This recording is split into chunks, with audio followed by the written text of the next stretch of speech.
For 10 years, the mafia restored. boss's daughter had lived in silence. Not a sound, not a whisper, not even her father's voice.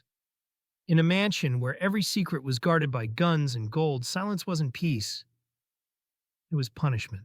But one woman, a maid named Amber Robinson, refused to believe the girl's silence was destiny because she loved Susan like her own. And that day, when the wind died and even the guards held their breath, Amber did something no doctor, no fortune, no power could ever explain. She reached behind the girl's ear, her fingers trembling, and pulled out something black, something alive. The girl gasped, and then, for the first time in her life, she heard. Her own scream shattered the air. Her father froze, his gun clattering to the marble floor. What had Amber just done? A miracle? Or something far more dangerous? Because in the world of crime and secrets, nothing stays silent forever. So, what would you do if the only miracle you ever prayed for came with a curse? Would you thank her or fear her? Let's find out. But before we dive in, if you believe that some miracles come with a price, hit that like button. And don't forget to subscribe, because what happens next will make you question everything you thought you knew about love, loyalty, and the cost of redemption. The sun had barely set, but the mansion was already flooded with panic. Doctors rushed through the marble halls like ants in a storm. White coats, metal carts, hurried whispers. The air reeked of antiseptic and fear. Leroy Williams stood frozen outside the medical wing, his shirt stained with his daughter's tears. Behind the glass, little Susan sat on the hospital bed, clutching her ears, trembling. Her gift had turned into torment. Every sound, the flicker of a light, the ticking of a clock, even the brush of her own breath, hit her like thunder. She cried out, "It's too loud," her voice cracking with terror. The men who worked for Leroy, men who'd faced gunfire without flinching, couldn't bear to look. Amber stood in the corner, silent. Her white uniform was still speckled with traces of that dark thing she'd pulled from Susan's ear. Her hand shook, but her eyes never left the child. One of the doctors turned, clipboard trembling. "Mr. Williams, we've never seen anything like this. Her hearing isn't just restored, it's hypersensitive." Leroy slammed his hand against the glass. "You're telling me she's in pain because she can finally hear?" "I pulled out what didn't belong there." "What was it?" She swallowed hard. "I don't know, but it wasn't human." The room went still. Even the machines seemed to hold their breath. Leroy's voice dropped, dangerous. "You listen to me, Amber. If you hurt her, if this is some game." She met his glare, voice trembling but steady. "Do you really think I'd risk her life for a game? That thing was alive, Leroy, and it was feeding off her." His jaw clenched. For the first time in years, the Mafia boss didn't know who to threaten, who to shoot, or who to blame. Inside the room, Susan whimpered again as the doctors adjusted the monitors. "Make it stop," she cried. "Please." Amber moved closer to the glass, whispering, "Breathe, baby, just breathe." The child's trembling slowed. For a moment, the chaos softened. But in that quiet, a single question hung heavy in the air. What if this miracle was never meant to happen? Leroy turned away, his reflection warping in the glass. "You said it wasn't natural," he muttered. "Then what the hell was it?" Amber hesitated. "Something designed to keep her silent." He frowned. "You're saying someone did this to her?" Amber's voice cracked. "I think someone wanted her deaf. That thing inside her, it wasn't infection or disease. It was control. Control." The word made Leroy's skin crawl. He'd built his empire on power, manipulation, obedience. But this was different. This was personal. He stormed toward the doctors. "Run every scan, every test. I don't care what it costs. Find out who did this. Find out why." "Yes, sir." Amber's hand brushed his sleeve as he turned. "Be careful what you look for, Leroy. Sometimes the truth screams louder than the lie." He froze, her words slicing through his anger like glass. She was right. For a man who had silenced so many, He suddenly feared the sound of truth. Outside, the night deepened, rain began to fall, tapping softly against the tall windows, soft for anyone else, deafening for Susan. She pressed her hands over her ears and sobbed. Amber rushed in before anyone could stop her. The doctor shouted, but she didn't care. She sat beside the girl, held her close, whispering, "It's okay, baby. The noise will fade. You just need time."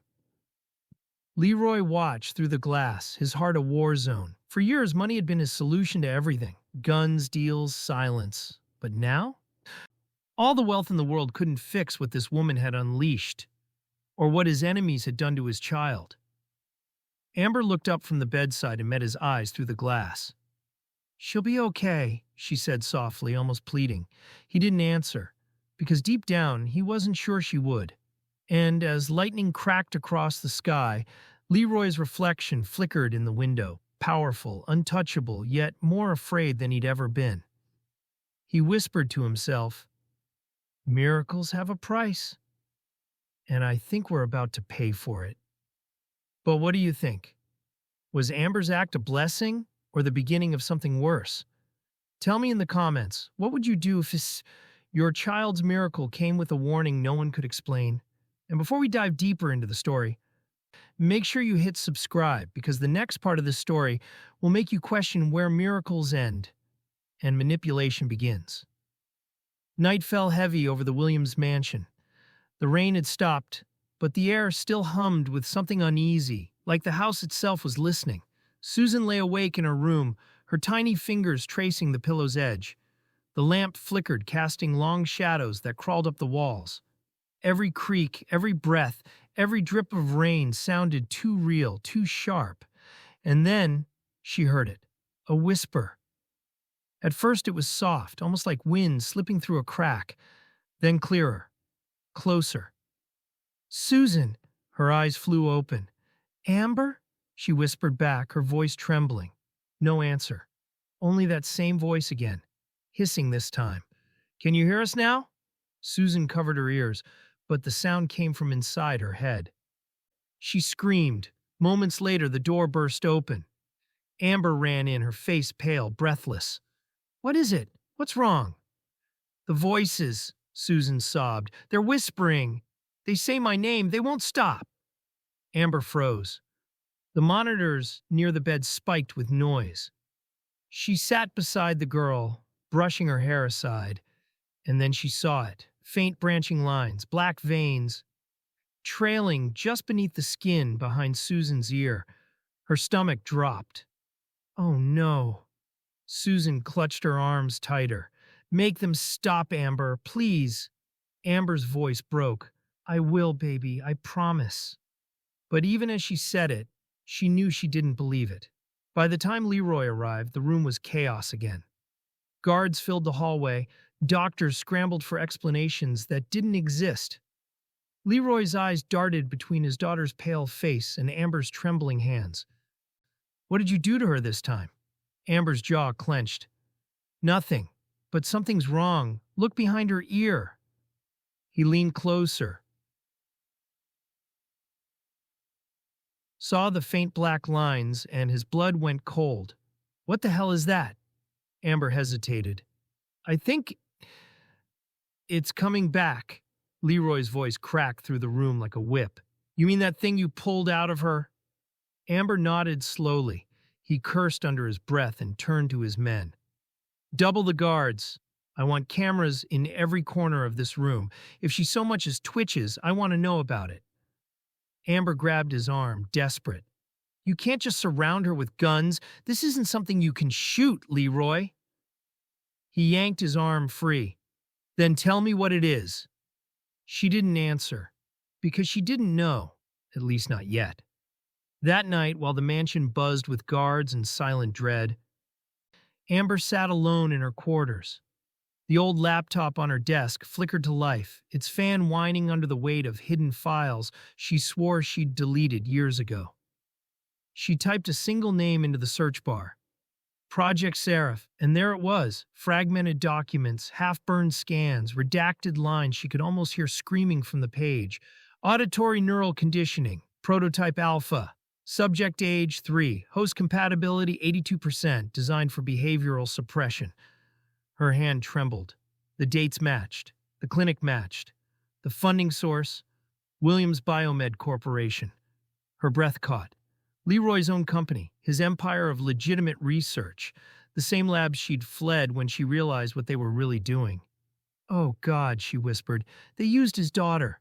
Amber scrolled through another file, her pulse pounding in her ears. Images flashed. Children, scans, neural maps, parasitic organisms designed to block and rewrite brainwave activity. She pushed the laptop away, shaking. No, this can't be happening again.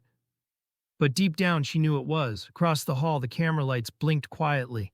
Susan sat up in bed, eyes wide open. The whispers had returned. This time they weren't calling her name, they were laughing. She looked toward the corner of the room, and for a second she swore she saw something move. A flicker of black curling along the wall like smoke. "Amber," she whispered. "It's here again." The monitors flickered. The screen went black.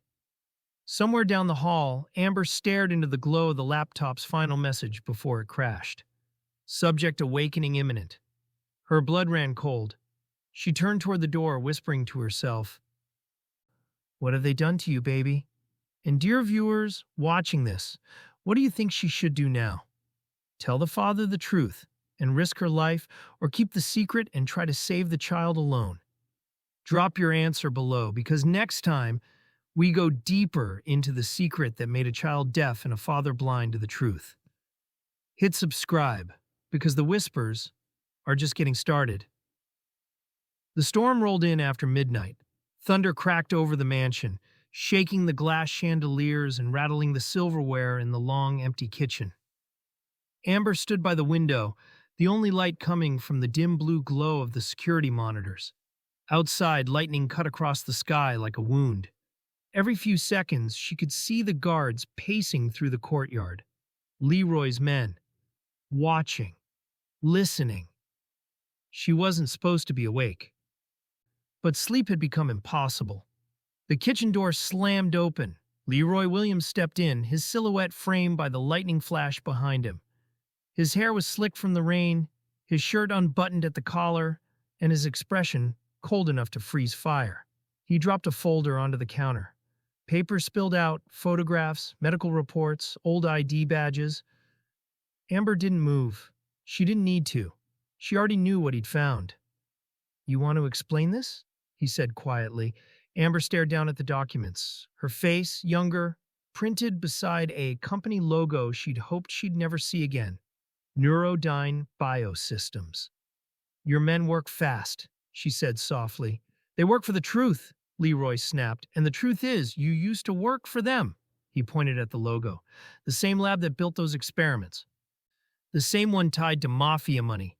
My money." Amber's hands tightened on the counter. "I didn't build that program, Leroy. I helped destroy it." He laughed bitterly. "Convenient story. Believe what you want," she said, her voice low.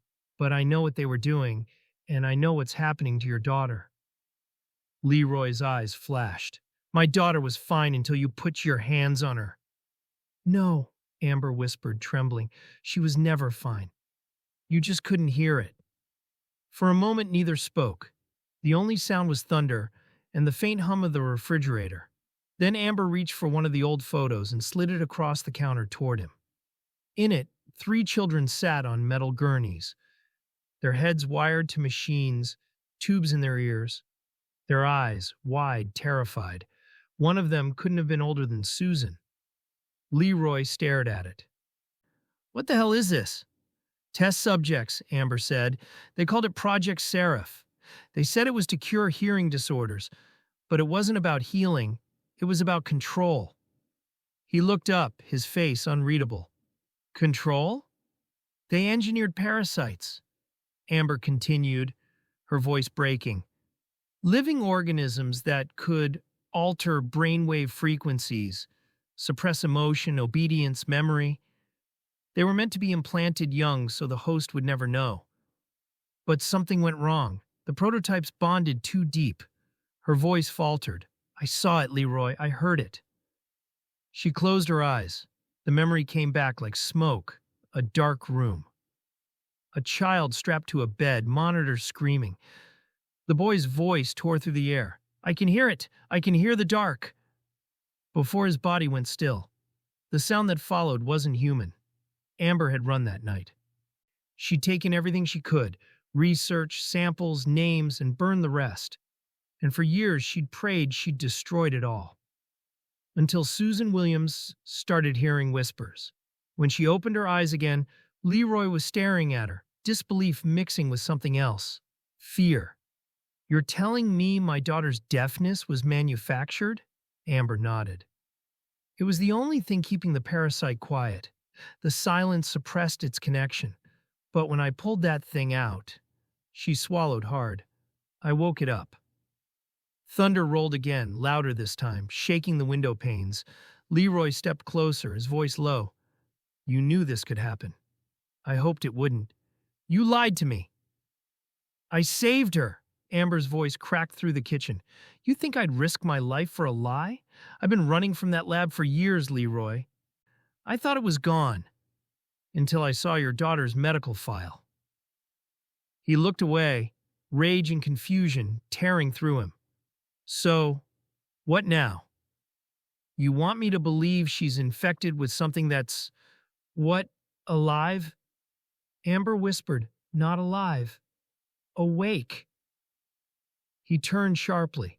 What's that supposed to mean? She met his eyes. The parasite isn't dead, it's reactivating. And if it bonds again, Susan won't just hear the voices, she'll become them. The color drained from his face. A flash of lightning illuminated them both, two people standing in the ruins of their own secrets. For a man who'd spent his life commanding fear, Leroy had never looked more afraid. Amber took a slow breath. You can kill me if you want. But if you don't listen now, you'll lose her. Not to death, but to something far worse. The storm outside cracked like a warning. Leroy said nothing. He just stared, jaw tight, eyes haunted. Finally, he whispered, what you're saying is true. Then God help us all. Amber looked out the window, rain streaking the glass like tears. God had nothing to do with this, she said softly. What would you do if you uncovered a secret this dark? Drop your answer below and hit subscribe because you're about to discover that whispers won't just speak, they'll fight back. The storm hadn't stopped for 2 days. Lightning clawed across the sky, thunder cracking like artillery over the Williams estate.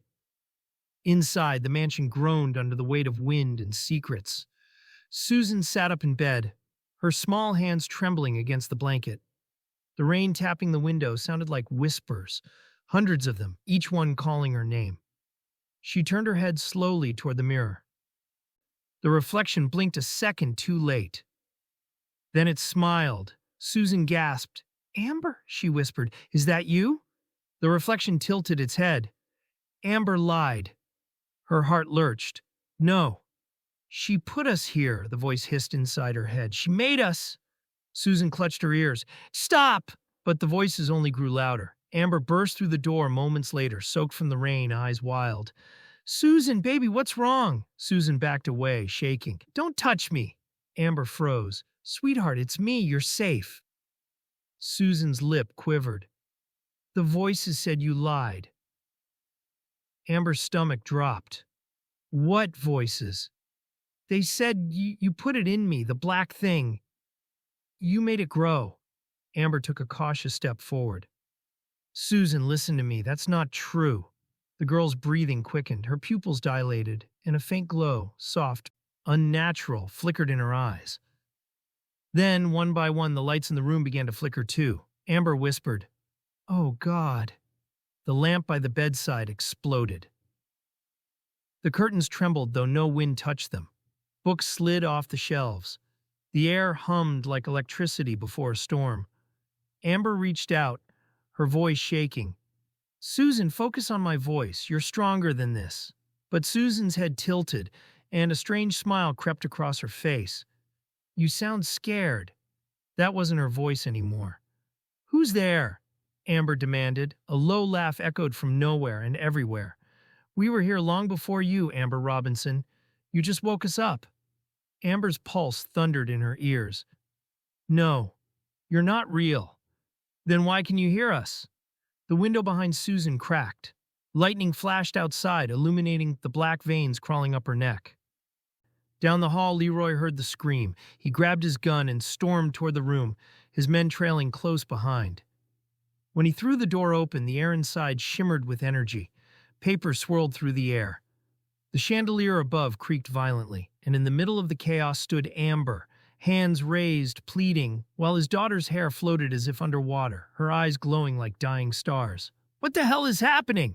he shouted. Amber turned. "She's not in control. It's feeding off her." Leroy's voice shook with fury. "You did this. You put that thing in her." "No," she cried. "I pulled it out, but it never really left. It's using sound. It's feeding on her neural energy." The thunder outside boomed again, and with it Susan screamed. "Shh!" A sound so sharp it shattered every window in the room. Glass rained down around them. Leroy dropped to his knees, covering his head. The lights burst, plunging everything into flickering darkness. Amber crawled towards Susan through the shards, blood streaking her hands. "Fight it, baby. Please, it's lying to you." Susan's eyes darted to her, terrified. "It says you'll hurt me." Amber reached her, gripping her shoulders. "I'd die before I hurt you." For a moment, just one heartbeat. The glow in Susan's eyes dimmed, but then her face twisted in pain, and the whisper returned. "She already has." The walls trembled, the floorboards cracked. Leroy pulled Amber back, shouting, "She's going to kill herself." Amber struggled in his arms. "No, if we leave her alone, it'll take her completely." The voice inside Susan's head roared through the room, distorted and monstrous. "You can't silence what you created." And then, silence. The rain outside stopped mid-drop. The air itself seemed to freeze. Amber looked around, chest heaving. "Susan?" The girl blinked once, twice, then whispered, "I can hear everything." Amber's breath caught. "What do you mean?" Susan's voice trembled. "The walls, the rain, the dead." Lightning exploded outside, throwing the room into white light. Leroy stood frozen in the doorway, gun hanging at his side, face pale as bone. Amber turned toward him, voice breaking. "It's not her anymore." He took one step back. "Then what is it?" Amber swallowed hard. "The parasite. It's evolving." "Now I've got to ask you, what would you do if your child started hearing voices that knew your every secret? Would you fight it or listen? Drop your thoughts in the comments." The mansion plunged into darkness. Not the kind of dark you could escape by lighting a candle. This was heavier, thicker, the kind that listened back. The power was gone. The backup generators had failed. Every light, every hum of electricity silenced. The only sound left was breathing, fast, panicked, and human. Then came the shriek. It wasn't Susan's voice this time. It was something deeper, a sound so sharp it carved through bone. Windows shattered, guards dropped to the floor, hands over their ears, blood dripping between their fingers. The chandelier tore loose from the ceiling and crashed into the marble below. Amber staggered down the hallway, one hand pressed to her bleeding ear, the other clutching the silver cross around her neck. The air itself seemed to vibrate, the frequency crawling under her skin. "Susan!" she screamed. She followed the sound, the child's cries buried beneath that monstrous howl. Her feet slipped on broken glass, her lungs burning. Somewhere ahead, Leroy's voice roared orders. "Get her outside! Now!" Amber burst into the grand foyer just as Leroy carried his daughter through the doorway. Susan's body convulsed, her eyes wide and glowing like two small suns.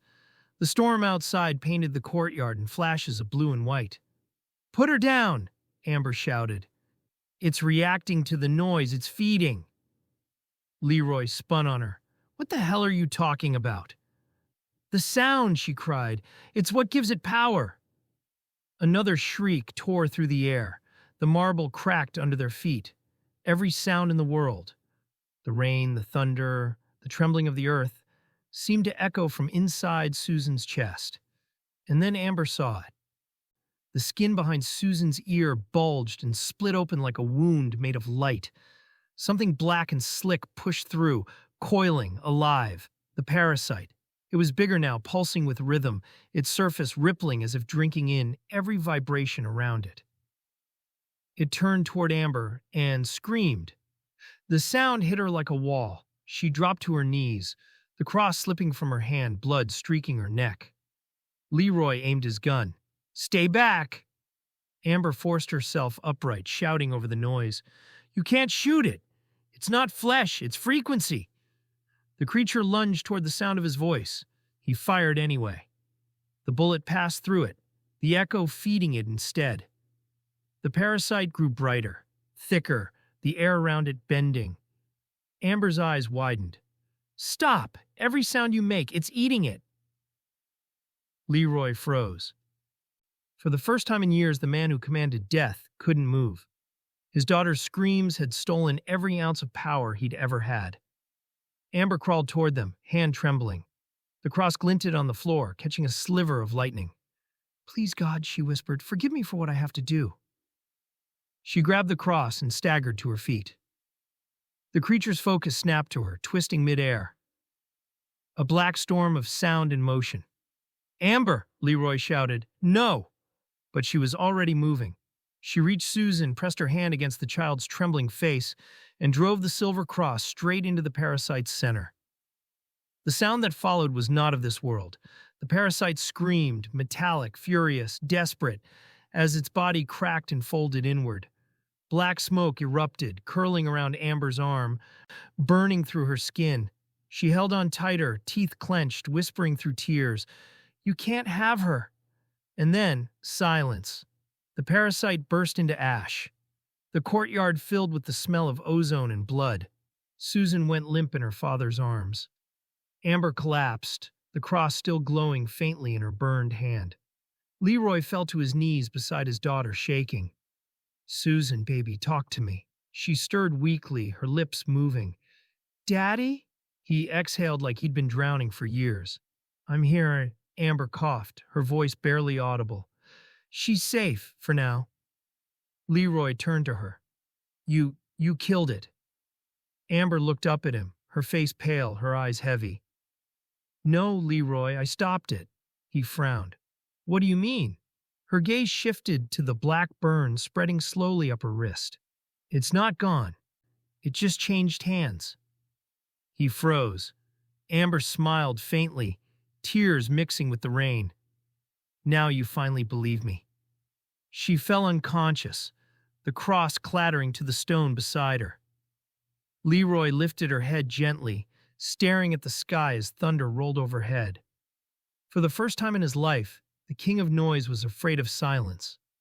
Dawn crept through the blinds of the hospital room, soft and pale after a night that had nearly broken the world. The storm had passed, but its echoes still lived in every heartbeat, every breath. The monitors beeped quietly. Susan lay motionless, her small hand resting against a white blanket, her skin pale but warm. Leroy sat beside her bed, eyes red, suit torn, a man who had traded blood for power, and now would give it all, just to keep one heartbeat steady. Amber sat across the room, her arm wrapped in gauze. Beneath the bandage, faint black veins pulsed like ink crawling beneath her skin. She hid it, though she could feel it moving, slow, deliberate. Susan stirred. Her eyes fluttered open. "Daddy?" she whispered, voice trembling but clear. Leroy leaned forward, his throat tight. "I'm here, baby." She looked around the sterile room, then at Amber. "It's quiet," she said softly. "I can still hear, but it's not loud anymore." Amber smiled faintly, relief and exhaustion in her eyes. "That's good, you're safe now." But Susan frowned. "Where's the black thing?" Amber hesitated. "Gone," she lied. Leroy's gaze flicked to her, sharp but silent. He knew that tone. He'd built a life on lies that sounded like mercy. Hours later, After Susan drifted back to sleep, Leroy cornered Amber in the hallway outside the room. The fluorescent lights hummed above them, too loud in the quiet. "Tell me the truth," he said. "What was that thing?" Amber didn't look at him. "You already know." "I want to hear you say it," she exhaled. "It wasn't a disease, it was engineered, biotech. Someone created it." His jaw tightened. "Who?" Amber's voice was flat, steady. "Your enemies, the Santori family." Leroy's expression hardened at the name. "They've been gone for years." Amber shook her head. "Not gone, they changed their war. The Santoris funded the same lab I worked in, Project Seraph. When I helped burn it down, I thought that was the end. But someone kept the research. They built something worse." He clenched his fists. "You're saying they infected my daughter to get to me?" Amber looked at him finally. "No, Leroy. They infected your name. Every contract you signed, every lab you funded under Williams Biotech, they were part of it. You gave them access. You paid for the machines that made this possible." Her words cut like razors. Leroy staggered back a step, his face pale. "You're lying." "I wish I was." He turned away, bracing his hands on the wall, the weight of a decade pressing on his shoulders. "All my money, all my power." His voice cracked. "And I built the thing that almost killed her." Amber stepped closer, her voice soft. "You didn't just build it. You protected the people who did. The same way you've protected every devil who ever paid their dues." He closed his eyes. The truth was louder than any scream. For years he'd believed he controlled the system, his empire of blood and silence. But now he saw it for what it really was.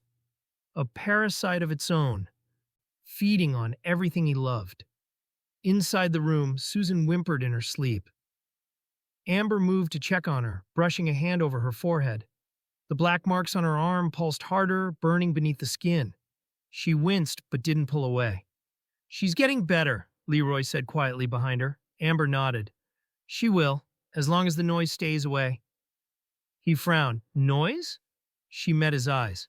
"The parasite isn't dead. It's connected to every experiment, every code, every piece of tech the Santoris built. It's part of something bigger. If we don't stop it, this won't end with her." Leroy straightened, his eyes cold but determined. "Then we end it." Amber blinked. "How?" He looked toward the city skyline beyond the window, where his name glowed in neon across towers he no longer wanted. "Not with bullets, not with fear. I'll burn it down with the one thing this world can't silence." Amber's voice was barely a whisper. "Truth." He nodded. "I built this empire on lies. Maybe I can destroy it the same way." She smiled faintly, but the color drained from her face. The black lines on her arm crept higher, spidering toward her neck. Leroy caught her before she fell. "Amber," her breathing slowed. "Looks like the infection didn't leave empty-handed." He gripped her shoulders. "Don't you dare die on me." She forced a weak laugh. "You can't threaten the dying, Leroy. Trust me, I've tried." Her eyes fluttered shut, but before she slipped away, she whispered, "Don't let the silence win. And what about you watching this? If the truth meant destroying everything you ever built, would you still tell it? Let me know in the comments, because you're about to know what happens when power meets redemption, and when silence fights back." The first light of morning crept over the horizon, painting the sea in soft gold. The storm was gone, but the air still tasted like salt and smoke, like the world had burned and been reborn in the same night. Leroy stood on the veranda overlooking the ocean, the wind tugging at his coat. Behind him, the house was quiet for the first time in days. Too quiet. Inside, doctors had done all they could. But the infection wasn't something medicine could touch. Amber sat in a wicker chair near the railing, a blanket over her lap, her face pale against the rising sun. The black veins had reached her neck now, faint and pulsing like ink under thin paper. Yet her eyes, still warm, still kind. "Should have buried me, not patched me up," she said softly, watching the waves roll in. Leroy turned toward her. You're not dying on my porch, Amber. She smiled faintly. Would you rather I haunt your office? He didn't laugh. His voice came out rough. I sent men all over the city, doctors, scientists. Nobody knows what this is. They wouldn't, she whispered. You can't cure something that isn't sick. He knelt beside her, his hand gripping the arm of her chair. You saved her life, let me save yours. Amber turned her head toward him, the wind lifting strands of her hair. No, Leroy, you don't save someone like me. You let them rest. He shook his head. You don't get to decide that. I already did. Silence. Only the ocean spoke. Soft, endless, merciful. After a long pause, Leroy broke the quiet. Why, Amber? You could have walked away. You could have sold this to the highest bidder, used it to buy freedom. Her voice was barely a whisper. Because she's innocent. He looked at her, confused, desperate. Amber smiled, the corners of her mouth trembling. You spent your whole life making people fear your name. But Susan, she still says it with love. That's why I stayed. That's why I risked it. He swallowed hard. You could have died. I will, she said gently, but not without peace. The breeze carried her words away like prayer smoke. Leroy lowered his gaze. You think I can find peace after everything I've done? Amber's eyes softened. You still have a soul to save, Leroy. Maybe not a clean one, but a real one. He wanted to argue. He wanted to say he didn't deserve it. But for once in his life, words failed him. The sky brightened. Birds began to stir in the cliffs beyond the shore. Amber reached for his hand. Her fingers were cold. Promise me something. Anything. Listen to her, she said. Not with your ears, with your heart. He frowned. What does that mean? She's been through silence and screams, Amber murmured. What she needs now is someone who hears her without noise. Be that man, Leroy. Not the boss, not the name, the father. He nodded slowly, his throat tight. I swear. Amber smiled again. Then that's enough. The wind grew softer, the light warmer. She leaned back in her chair, her breathing slowing. Leroy gripped her hand tighter. Amber? She didn't answer. Her chest rose one last time, then fell with a sigh so gentle it could have been mistaken for the sea breeze. For a moment, the sun hesitated on the edge of the water, then broke free, spilling gold over the world. Leroy sat beside her for a long time, the sound of the waves echoing her final breath. When he finally stood, the ocean glimmered with color, and for the first time in his life, he didn't hear it as noise. He heard it as peace. Behind him, the house began to wake. The guards whispered. The city stirred. But in that quiet space between sound and silence, Leroy Williams made a promise. He would listen. He would change. And he would burn the empire that had deafened him to everything that mattered. If you were in his place, facing the sunrise with guilt heavier than the ocean, what would you do? Would you rebuild or walk into the fire and start again? Months passed. The mansion that had once echoed with screams, gunfire, and silence now carried a different sound, music. Morning sunlight spilled across the grand hallway, illuminating dust motes that drifted lazily through the air, like tiny ghosts of what used to be. And at the center of it all sat Susan Williams, small hands poised over the piano keys. Her fingers moved slowly, uncertain at first, then with growing confidence. The melody was soft, fragile, but alive. Each note trembled like a heartbeat, rediscovering its rhythm. Leroy stood by the doorway, arms crossed, not as a boss or a man feared by many, but simply as a father. Every note she played was a miracle he could never buy. He'd spent years chasing silence, eliminating rivals, bearing the truth, pretending peace could be purchased with fear. But now silence had a new meaning. It wasn't emptiness anymore. It was listening. The Williams estate had changed. The guards were gone, the weapons locked away, the men who once carried his orders replaced by engineers, doctors, and teachers. Where contracts for crime used to be signed, research papers now lay stacked high, blueprints for something called the Amber Project. Its mission was simple: to restore hearing in children across the world, free of cost. Leroy had sold his casinos, dissolved his criminal network, and poured every dollar into it. Some called him insane, others called him a traitor. But the world called him something else: redeemed. News anchors called it the miracle of the Mafia heiress. Clips of Susan playing piano filled television screens. Photographers captured her soft smile, the way her hair shimmered in the morning light. The innocence that had survived an empire's sins. Leroy rarely appeared in public, but when he did, his words carried the weight of truth that no bullet could silence. "I spent half my life making people fear my name," he said in one interview. "Now I want them to remember it for something good. This..." He gestured to the foundation logo behind him. "This is for the woman who taught me how to hear." The world leaned in, because for the first time, a man once defined by violence was speaking in the language of redemption. That night, the estate was quiet again. The sea shimmered beyond the veranda, moonlight dancing on the waves. Susan sat at the piano alone, her music drifting softly through the halls. The notes rose and fell like breath. The melody she played wasn't from any sheet, it was the tune Amber had once hummed to her when she was small. As she played, a gentle breeze swept through the open window. The curtains fluttered, the candle beside her flickered. And then she heard it, a whisper, faint but familiar. "Listen, baby." Susan's hands froze on the keys, her eyes filled with tears. The voice wasn't frightening. It wasn't strange. It was warm, like sunlight through a memory. She smiled, whispering back, "I am."